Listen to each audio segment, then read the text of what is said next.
Let's head out to Knoxville, Steve. We're going to talk some Tennessee volunteer recruiting because Tennessee, they have the 8th ranked class in America, but they're looking for more. It's been kind of quiet since they landed David Sanders Jr. at the end of the summer, but Tennessee has they're cooking toward the end of this cycle, and they want to add a couple more key pieces, mainly a defensive lineman, a running back, and a linebacker. And there's 3 major names that we're going to talk about. Let's start with defensive lineman Isaiah Campbell. He is, no longer fresh off that decommitment from Clemson. It's been about a month now. What's been going on with Isaiah Campbell's recruitment? Well, took his official visit for Tennessee's win over Alabama.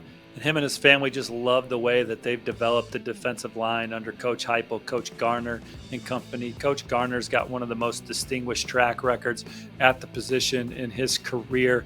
The way Tennessee's playing, the culture in the locker room, it's an environment that he could see himself in. The reason why I believe he decommitted from Clemson is so he could take visits and see what else is out there. And I think Tennessee is trending heavy for him. There's still dialogue with Clemson. He's got an upcoming official visit to North Carolina next weekend. The Tar Heels have historically done well with touted prospects in state. Mac Brown, just a salt of the earth guy.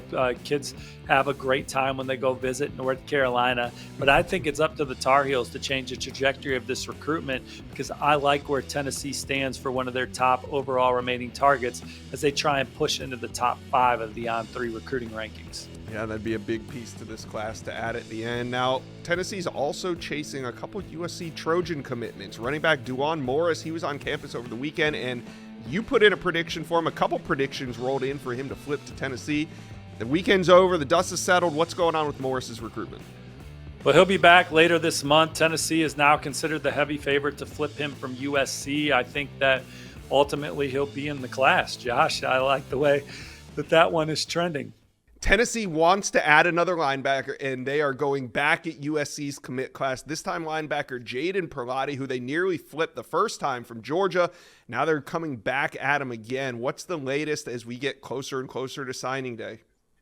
Well, Tennessee had him on campus for the win over Kentucky, I believe. They've had him on campus this fall. Look, he was a long time, very early commit to Georgia.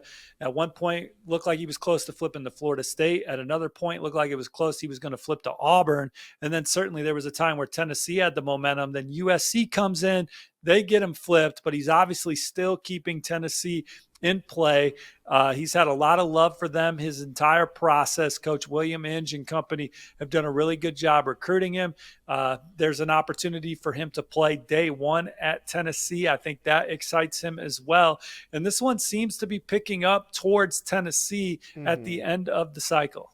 Whew. Well, we'll see what happens. I know Tennessee would love to finish with a defensive lineman, a running back, and a linebacker. So Tennessee fans, talk to us. What do you think about Campbell, Morris, and Perlotti? Will they end up being Vols in the end? Let us know. Comment section below.